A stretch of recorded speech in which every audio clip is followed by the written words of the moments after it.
For much of the 19th and early 20th centuries, the circus was more than a spectacle.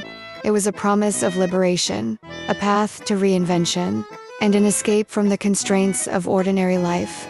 The iconic image of running away to join the circus was rooted in a very real phenomenon, where individuals from all walks of life sought refuge and reinvention under the big top.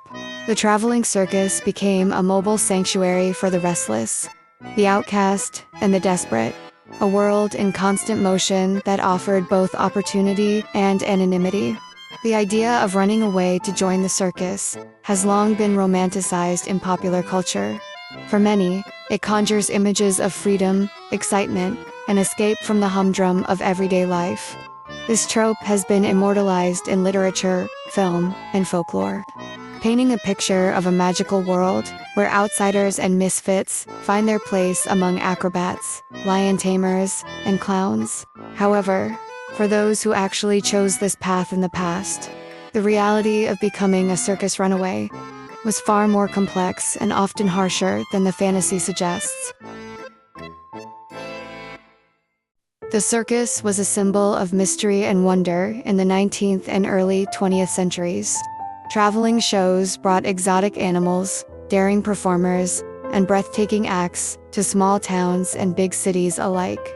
For many children and teenagers growing up in rural or impoverished areas, the circus represented a rare glimpse of a larger, more exciting world.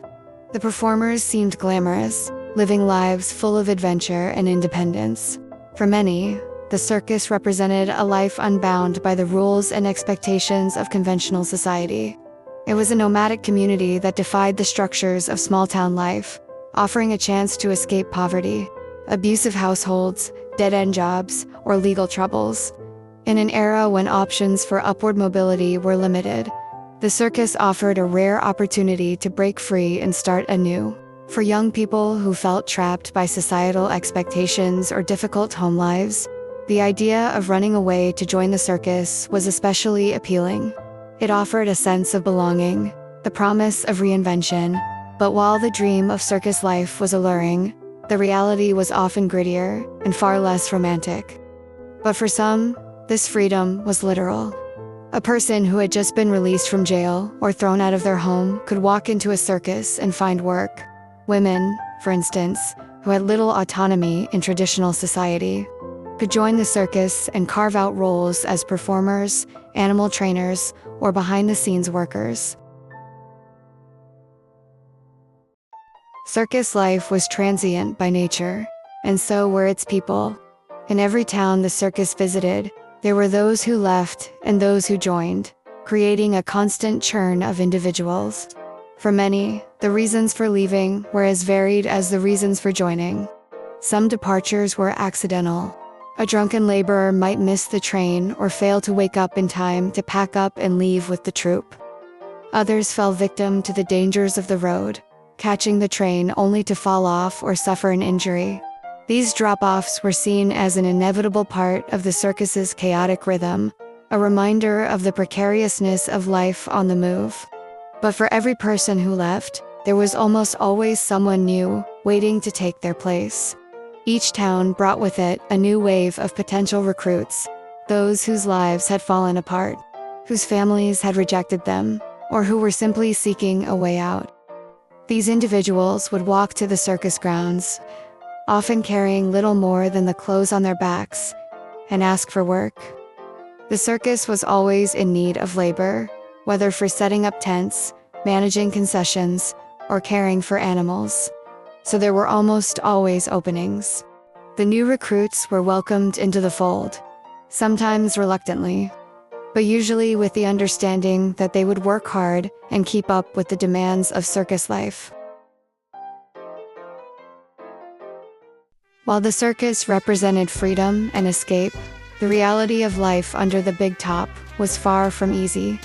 New recruits often started at the bottom, taking on the grueling labor of setting up and tearing down tents, feeding and cleaning up after animals, or selling tickets and concessions. The hours were long, the pay was meager, and the living conditions were harsh. Workers slept in cramped quarters, endured extreme weather, and faced the physical dangers of the job. Circus life was not for the faint of heart. Traveling circuses moved frequently, often covering hundreds of miles in a single season.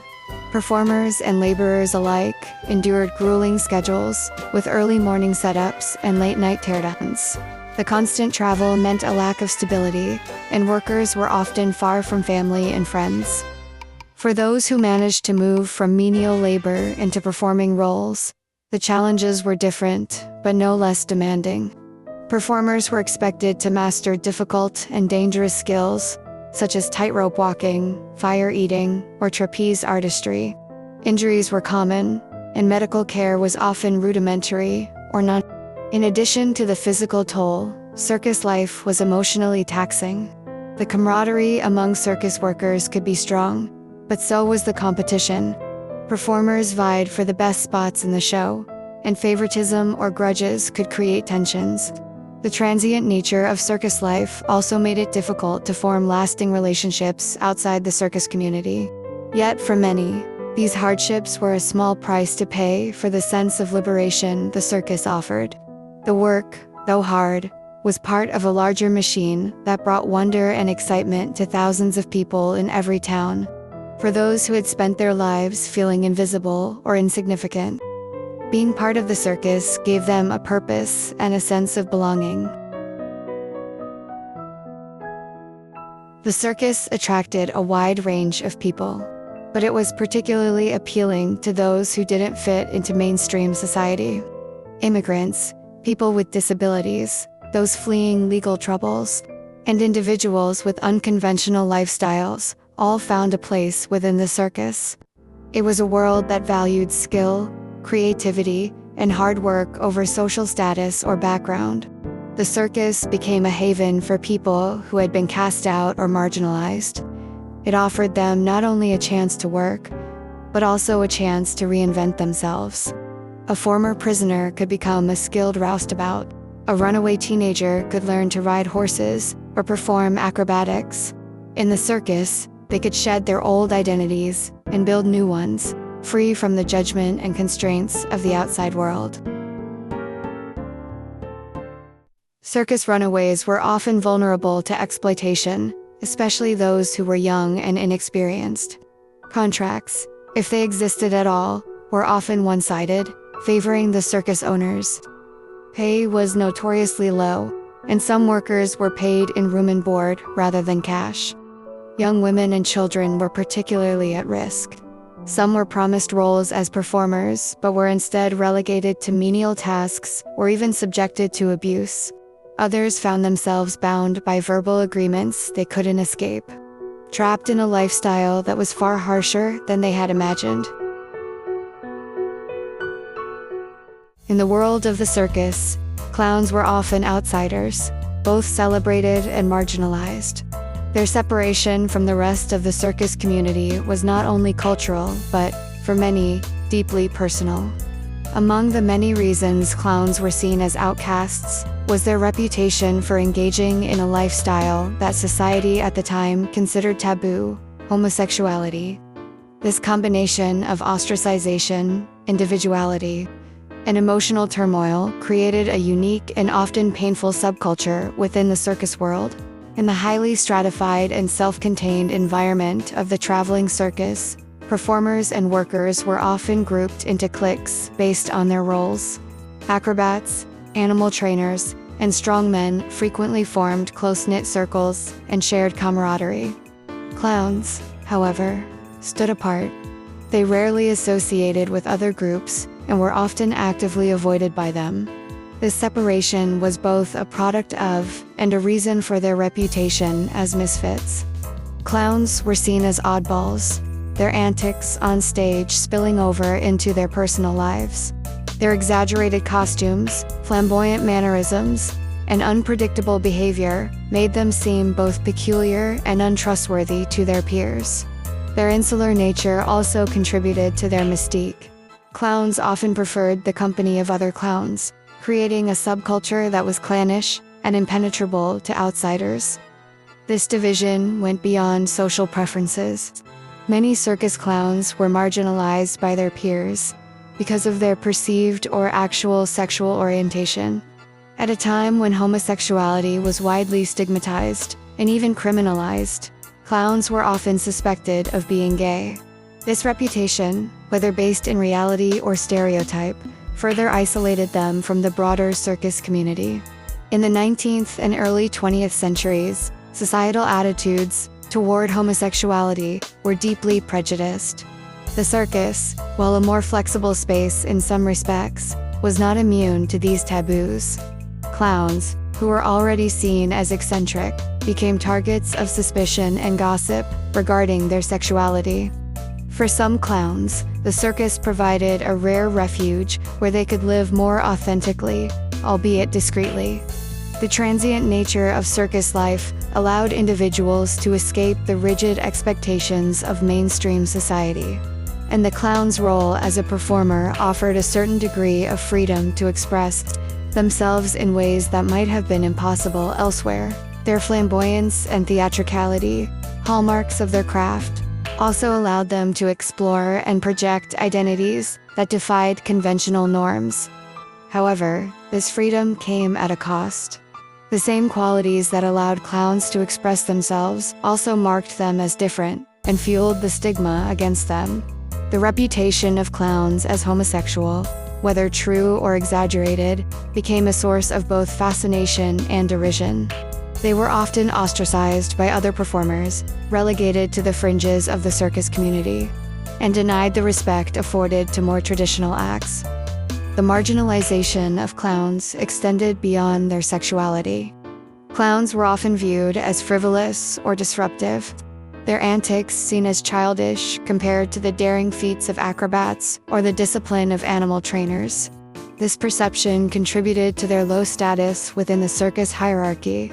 They were given the least desirable living quarters and were frequently underpaid.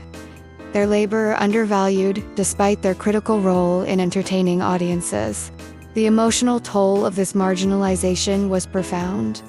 Many clowns struggled with feelings of anger and resentment, particularly those who felt that their talents were overlooked or that they were judged for qualities beyond their control.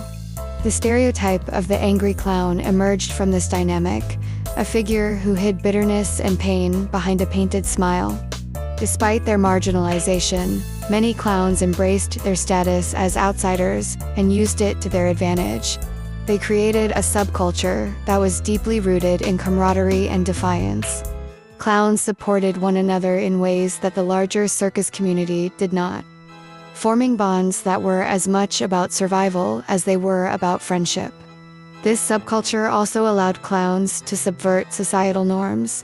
Through their humor and antics, they critiqued authority, mocked convention, and challenged the audience's expectations.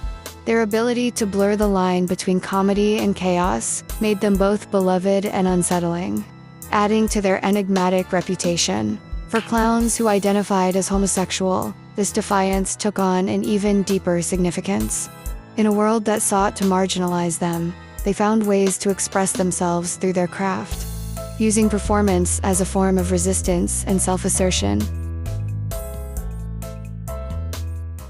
For some, the circus became a surrogate family, providing community and support they hadn't found elsewhere. The hierarchical structure of the circus also offered opportunities for advancement. Those who worked hard and proved to themselves could rise from laborers to performers or even managers. One of the most notorious aspects of the 19th and early 20th century circus was the freak show, where individuals with physical deformities, disabilities, or unusual appearances were displayed as curiosities. These freaks, as they were derogatorily termed, were exploited for the profit of circus owners. People with dwarfism, gigantism, conjoined twins, and those with conditions such as hypertrichoses were often coerced into these performances. For many, joining the circus was a means of survival in a world that ostracized them. However, their lives were controlled by the circus management, who dictated how they were presented to the public.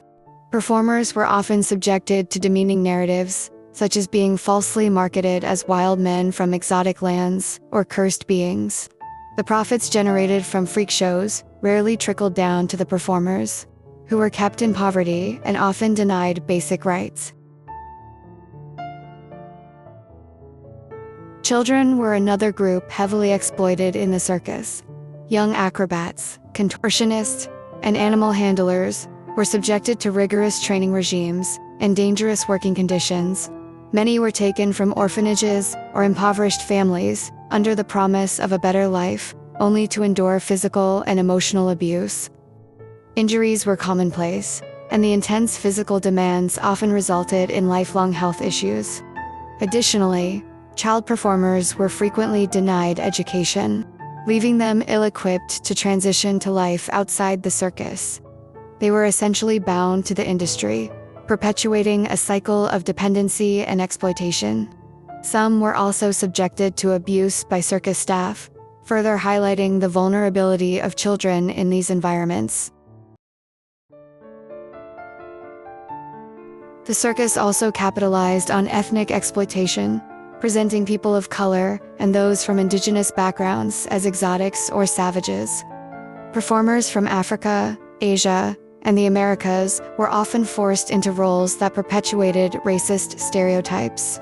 Native Americans, for instance, were sometimes coerced into performing in fabricated Wild West shows, while African performers were displayed in dehumanizing contexts. Similarly, cultural artifacts and traditions were appropriated and distorted for entertainment. This not only exploited the performers, but also reinforced harmful narratives about their cultures. The lack of agency over how their heritage was represented further marginalized these individuals. Animal handlers, in particular, bore the brunt of both the physical and emotional toll of caring for circus animals. They were frequently injured and blamed for accidents, while circus management reaped the rewards of their labor. The treatment of animals also reflected the broader culture of exploitation within the circus, where both human and non-human lives were commodified. In the 19th and early 20th centuries, societal norms relegated women to subordinate roles, and these attitudes were mirrored, and sometimes intensified, within the insular, male-dominated world of the circus. While the circus offered opportunities for women to break free from traditional gender roles, it also exposed them to significant vulnerabilities. Female performers were often valued as much for their appearances as for their skills. Aerialists, acrobats, and contortionists were frequently marketed with an emphasis on their physical beauty and allure, overshadowing their athleticism and talent. Circus posters and advertisements often sexualized female performers, portraying them as exotic or daring figures to attract audiences. This objectification not only undermined their professional achievements, but also made them targets for harassment and exploitation by male colleagues, managers, and even audience members. The transient and close-knit nature of circus life further exacerbated the challenges women faced. Traveling with the circus often meant living in tight quarters with male performers and workers, creating an environment rife with opportunities for exploitation. Women who rejected advances or sought to assert boundaries were sometimes punished or ostracized. Managers, who held significant power over performers' careers, could manipulate women into unwanted relationships under the guise of offering protection or career advancement. This imbalance of power left many women with little recourse to address mistreatment. Moreover, societal stigmas attached to women who lived unconventional lives, such as traveling with the circus, compounded their vulnerability. These women were often seen as immoral or promiscuous, simply for choosing a non-traditional lifestyle. This perception made it difficult for them to seek help or escape abusive situations, as they were frequently blamed for their circumstances. The lack of legal protections or labor rights within the circus industry further marginalized women, leaving them with few options for recourse. Despite these hardships, many women persevered, carving out spaces for themselves within the circus and defying societal expectations. However, their stories are often overshadowed by the glamour and mystique associated with circus life. The circus was a place of freedom, but it was also a place of fragility. Its constant movement meant that nothing was ever permanent.